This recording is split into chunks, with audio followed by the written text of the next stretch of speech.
the first thing you need to do when you become an online trainer is you need to get clients. You don't need a website. You don't need fancy design. You need to make some sales. You need to pound the pavement, do whatever you got to do to make sales.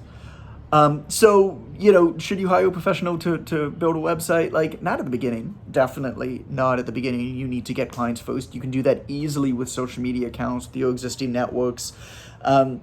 There are a host of free services, even using like a Google form as your intake. Totally fine, very normal. A lot of people do this. A lot of experienced online trainers do this.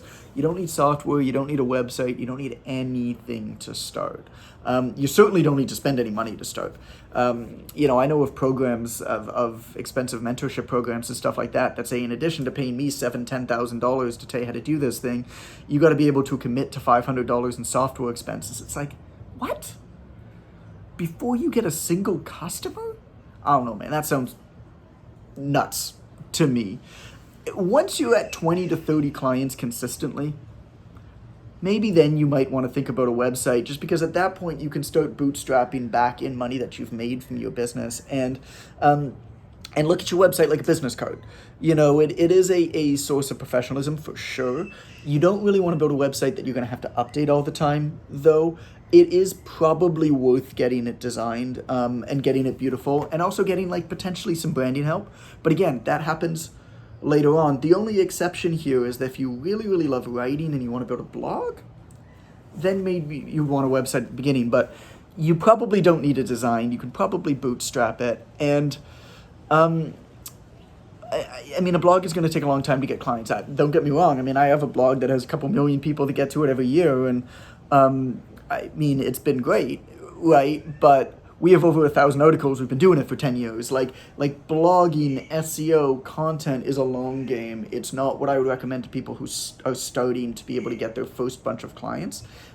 It's very much a long-term play. And if that's what you're into, totally cool. Absolutely do it.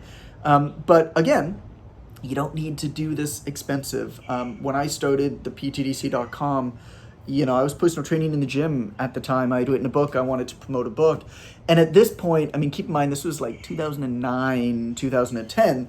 There weren't all these like free website designer things. Like, you had to know how to code if you wanted to build a website. So I hired somebody. I spent $1.5 thousand on a website. That's Canadian dollar, right? On a website when I started out, which at that time was a lot of money for me, but it was a very bare bones website, right? It was functional. You can probably do that yourself now really, really easily.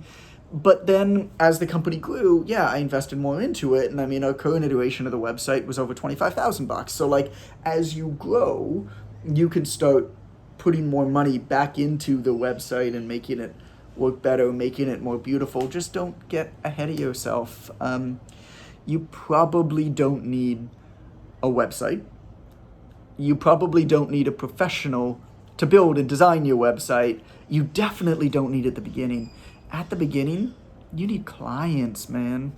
Anything else that is not directly related to converting clients today is nothing but productive procrastination.